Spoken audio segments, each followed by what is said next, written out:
The night my house caught on fire, I thought it had all been an accident, until I woke up in the trunk of my dad's car. When I was little, Daddy always gave me a bath. Every night. It was always just the right sort of warm, but I've never liked water. Not since that one night. When you're underwater and you open your eyes, you look up into another world that seems completely distorted from reality. I didn't mind having my head underwater, but opening my eyes would let the soapy water into them and made them sting, so I usually left them shut. Daddy always made me put my head all the way under to wash my hair through. He would take the back of my head on one hand and lay the other on my stomach, and I would count to 3 before forcing my head above the surface. Sometimes the soapy water would get in my eyes even if I didn't open them, and when I came out of the water they would sting. I pushed the palms of my hands into them until there were little fireworks, and it made them feel better. One night when I was about 4, Daddy was giving me a bath as usual. I was excited today, because I got a new rubber ducky, a pink one. Blue was my favorite color. But Mummy always said that pink was more of a girl's color. Anyway, after a little while in the bath, Daddy told me it was time to put my head under. I could feel the shampoo starting to drip down along my hairline and I didn't want it to sting my eyes, so I shut them as tightly as I could before his hand gently held my head down. 1, 2, 3. Push. I tried to sit up, but Daddy's hand on my stomach held me firmly in place. Of course I struggled, but he was a grown man, so my attempts were to no avail. After what felt like forever but was probably only a couple of seconds, I opened my eyes underwater. I will never forget what I saw then. Daddy was there, over me. But he didn't look like Daddy anymore. His mouth was smiling, but he didn't look happy. I couldn't tell for sure, but his teeth looked sharper, longer, and rotten. But the worst part was his eyes. It looked like someone had scooped them out of his face. All I could see were 2 wells that appeared to ooze blackness. The longer he held me underwater, the bigger they grew. Soon all I could see was black. I don't remember what happened next. I woke up in a strange white bed with a tube in my arm and a mask on my face, and Mummy was there. She wasn't crying, but I could tell she had recently been. I tried to move my arm to reach out to her, to hold her hand, to tell her it would be all right. But as soon as I tried, an incredible stab of pain shot through it and I screamed. Mummy looked up, rushed over to the bed. She held me for a long time, and I started to cry as the memories of what Daddy had done started to creep into my head. She told me that I'd fallen over in the bath, and I'd broken my arm. Even though Daddy had pulled me out in time, she said, the doctors wanted to make sure I was all right before we could go home. I didn't like the cast they put on my arm. It was itchy and white and it smelled like old shoes. But there was one good thing about it. I wasn't allowed to have a proper bath while I had it on. Daddy couldn't give me a bath. I was very afraid of Daddy for a while after that. I tried to tell Mummy what had happened, but she wouldn't listen to me. When I described how he had looked that night when I opened my eyes into the stingy bubbles, I thought Mummy was going to cry. But she blinked again, and gave me a gentle hug. Don't be silly, she had said. Weeks passed, maybe months. I hadn't yet grasped the concept of time. I never forgot the last night Daddy gave me a bath, but as time went on, I slowly began to accept that Daddy was still Daddy, that it would be all right. The day that I got the cast off my arm, I begged Mummy to give me a bath before Daddy got home. She was hesitant, and to this day I still don't know why, but eventually she gave in to my demand. Life went on like this, Mummy giving me a bath before Daddy got home, and then he would kiss me goodnight and I'd go to bed. I'd always been a good sleeper. My mom had told me I was much better than my sister, even as a baby. My sister always woke up, several times a night sometimes, with bad dreams. I only ever woke up once because of my sister. I didn't hear her come into my room, but I felt her climb into bed with me. Sobs shook her body as she climbed under my blanket, so I turned around to give her a hug. Mummy said it was important to be nice to her when she'd had bad dreams. But as the little sister, I'd never had to be the responsible one. I didn't know what to do. I asked her if we should go and get Mummy, but she shook her head and started crying harder. Mummy never listens. And Daddy's in there. I knew exactly what she meant. Mummy asked us what we were doing in the same bed when she came in the morning, and I tried to tell her. But it sounded silly by the light of day. We were afraid. My sister stopped having bad dreams after that night, but that was the time I started to hear strange noises at night. I was so accustomed to the sound of Mummy's feet padding down the hallway that I immediately recognized the heavier, slower walk of Daddy. I didn't realize that I had been holding my breath until I felt the gripping in my throat, the clawing for air, and I loudly exhaled. The footsteps got closer, louder, heavier, and I could feel them practically shaking the bed as I pulled the covers over my head. The handle gave a small crack as it popped open, and as if in slow motion, Daddy came and stood beside my bed. He was silhouetted against the sheets, my nightlight casting his shadow along my bed. He leaned in, I could smell him. My heart hammered in my chest as if it wanted to escape. I could feel his breath on my hair, I felt something softly press against my head. "Good night, sweetie." The next afternoon, Daddy brought my sister home from school as usual. I ran out to see her. School days seemed like forever when I was waiting for her. She didn't get straight out of the car. I could see her silhouette leaned against the window. Daddy's door opened, and he called to me. Told me she was sick, and he would bring her inside. I ran ahead of him to open the door. He brought her wrapped in a blanket. Something in my stomach felt funny, felt wrong. I wanted to get Mummy, but she was in bed. She said she had a headache and not to disturb her unless it was important.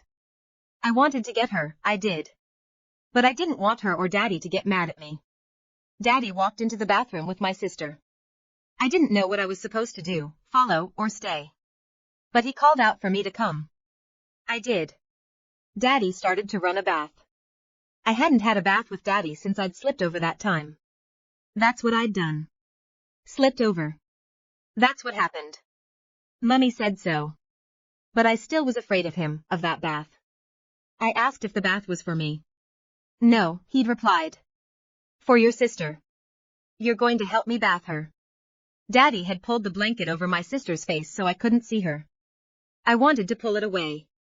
You only put blankets over someone's face if they're dead. She wasn't dead. I could see her stomach moving up and down. I wanted to reach over. I almost did. But something in Daddy's eyes told me not to. It scared me, they looked black, almost. Like they weren't even there.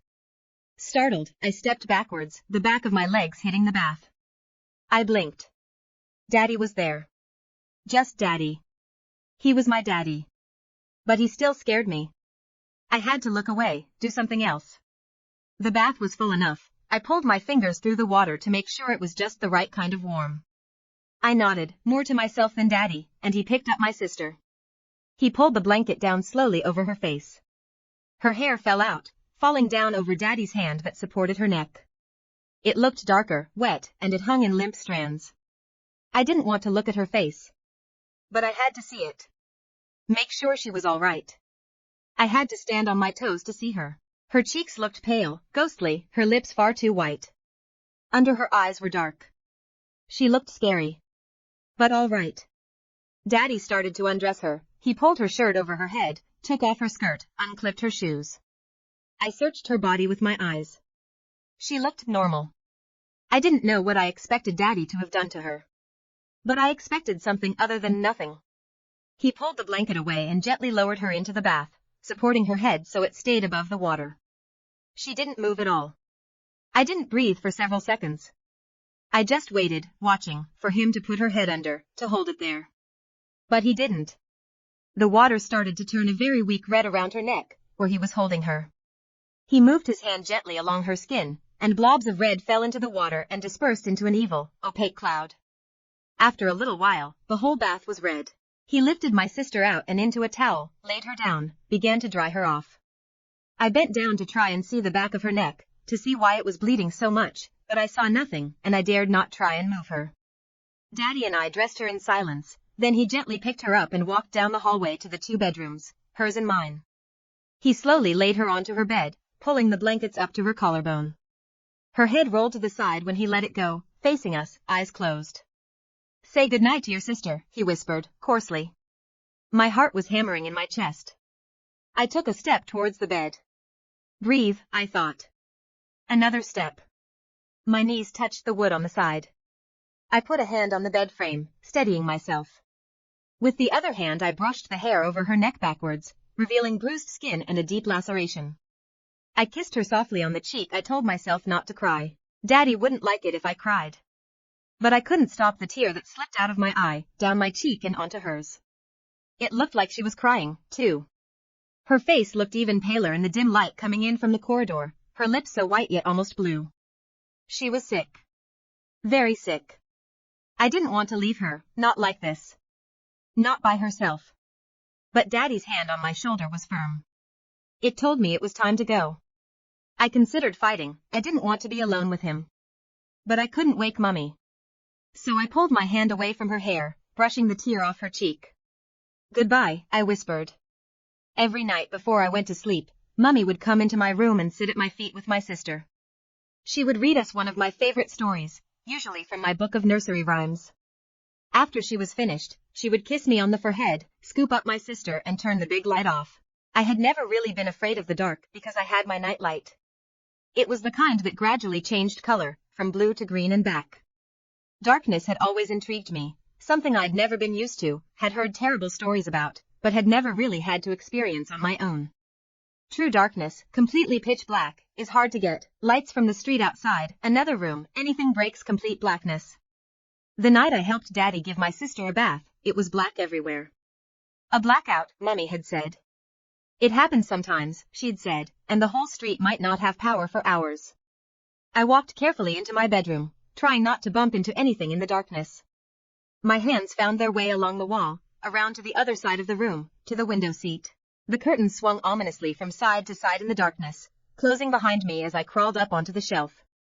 If I stood on my knees, I was just tall enough to see out of the window. My street is a fairly quiet, somewhere in a small and typically suburban neighborhood. There's a street light directly opposite my window, and tonight it was sending an orangey glow into my window as normal. Maybe street lights didn't go out in blackouts.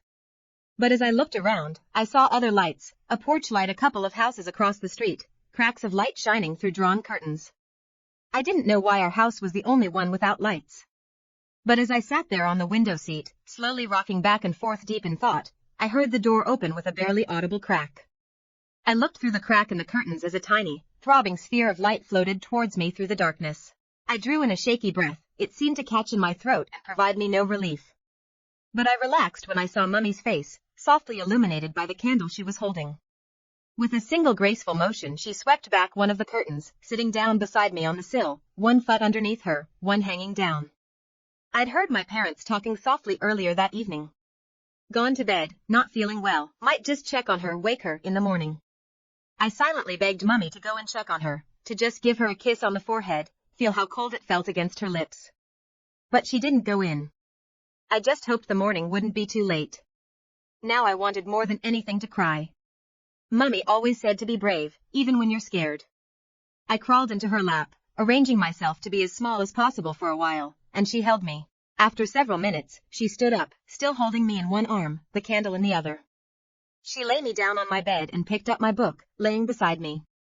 Drawing the covers up around both of us, she opened the book to my favorite story. Snow White. As she read, my eyelids getting heavier, I thought about princesses.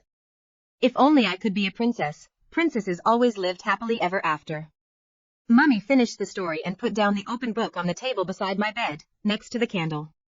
I don't know how long we lay there, but soon we were both asleep. It was daytime. Daddy carried my sister over to the tree. Me and Mummy were sitting underneath. The grass was very green, it must have just rained. My sister wasn't in a blanket, she was laughing, her toothy smile infecting all of us. We were happy. I looked around, taking everything in, the intense blue of the sky, the fluffy white clouds that danced along it, the gnarled bark of the tree I was leaning against. An apple tree. I searched each branch, looking at the beautiful red apples, ripe and perfect. Several had fallen onto the ground, rot threatening them from the inside out. I looked up at Mummy, smiling. Then to Daddy. But he wasn't smiling anymore. He was angry. Clouds rolled into the sky, not white, fluffy ones, but dark storm clouds. But they didn't stop at the sky. When it was full, they came down, closer and closer, like smog, like smoke. Something was pulling me. Something was lifting me. I couldn't see anything in the smoke, I couldn't breathe. My heart was thumping in my chest as I realized the horrible scene had just been a dream. But my first breath in destroyed the peace I was trying to create. My lungs were thick with choking blackness. I opened my eyes, the darkness I expected replaced with an intense light.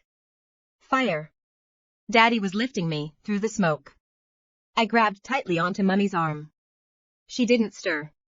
I screamed to her, again and again, my throat becoming raw from the smoke, but to no avail. Daddy broke my hold on her arm and began to walk calmly out of my room, shutting the door behind him. There was smoke here, a little bit of fire licking at the carpet under the door. As Daddy walked down the hallway, almost in slow motion, my eyes darted to the other door across the hallway from mine. My sister. As Daddy walked out of the back door, my screams began to carry off into the night. I couldn't stop looking down the corridor, the orange flames, the black smoke engulfing the rest of the house. Sirens faintly whistled in the distance, or was it just me ears ringing? Either way, they had come too late. I was disorientated, helpless. Daddy had been holding me, but since he put me down in the trunk of his car, I had completely lost all sense of time. I had given up screaming when I started to cough up blood onto the floor, my throat becoming so raw and damaged from the smoke and the screaming that any sound was painful and almost inaudible. I wanted to sleep, I was so tired, but again and again the images of my mother's body being slowly consumed by fire and smoke played through my mind. I cried without tears, silently wishing that it was all a bad dream. But I knew, deep in my heart, that I would never see Mummy or my sister again. I didn't know why Daddy had saved me. He could have killed me in the bath. He could have killed me in my sleep. He could have left me to burn alive with my mummy and sister. But I am alive. I don't remember finally falling asleep, and I had no way of telling how long had passed in the darkness. I could hear sounds, hear lots of things outside, footsteps, voices calling, things being moved, sirens. I drifted in and out of consciousness, desperately thirsty and wanting nothing more than to be held. I don't know how long it had been, could have been minutes, could have been days. But I woke up to the distinctive shudder of the car starting. I braced myself as the car started moving forward and I rolled backwards. Something sharp dug into my side, and as I squirmed to change my position the car hit a bump. I felt the ribs crack on my right side with a sudden surge of pain. The car rolled to a stop, throwing me again into the wall of the trunk. Was it just me, or had we not gone very far? I could still hear the long, whining tone of a truck reversing, the hum of passers-by whispering about the state of the house on the corner of their street. I could hear more clearly from where I was, hear snatches of conversation. Terrible shame, only survivor, such nice people. It was funny how people suddenly noticed you when you weren't there. Only survivor. That had to be me. I was alive. But no one knew where I was, and Daddy, of course. Slowly the pieces started to come together in my head, forming a terrifying picture. Daddy told them he hadn't rescued me. If I was dead, no one would be looking for me. Nausea crept slowly up my stomach and into my throat, brought on by this startling discovery and the pain pulsing through my right side. I retched, but my empty stomach turned over nothing. Maybe if I could let someone know I was in here somehow. I couldn't scream, but maybe they'd hear it if I banged the side of the boot hard enough. I started to reach out with my right arm, but the pain suddenly intensified and I curled up. Not now. No more tears. I had to be good, I had to be brave.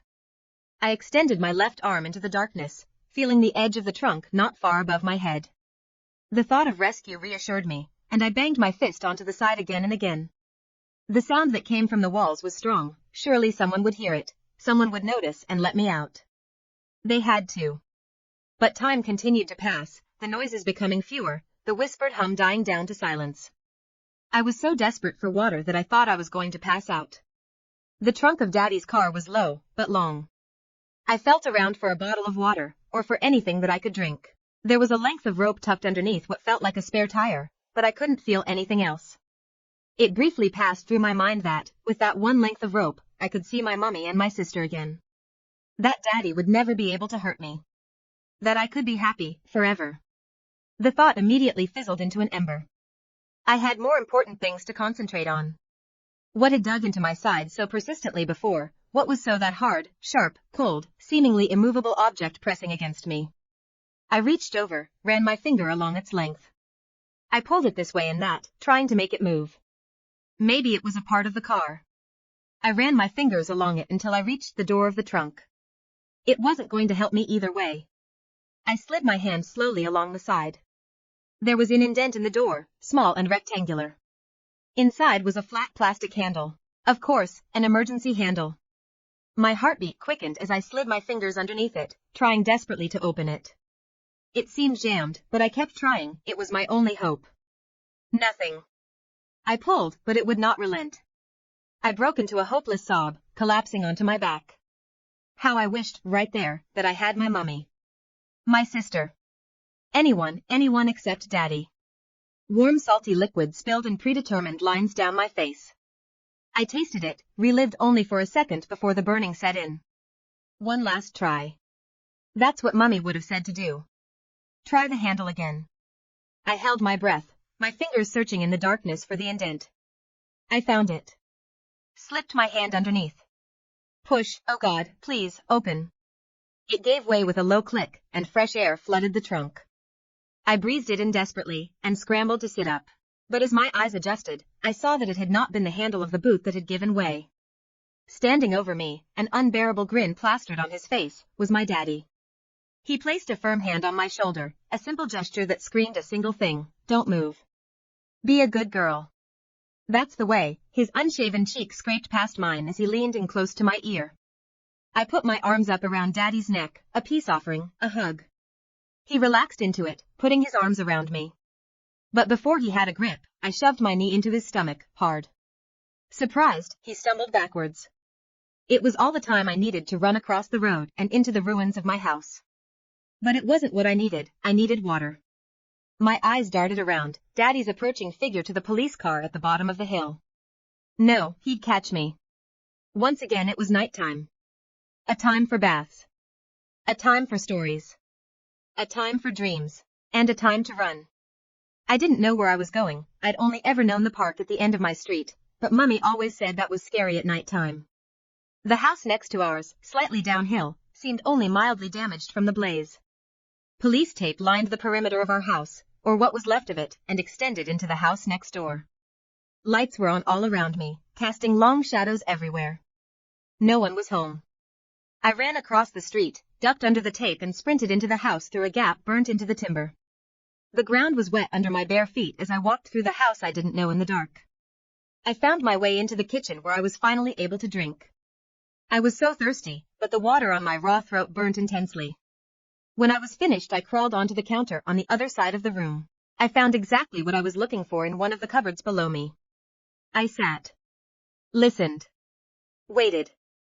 Soon I heard what I was listening for. Slowly, one after the other, I heard feet trudging purposefully down the hallway.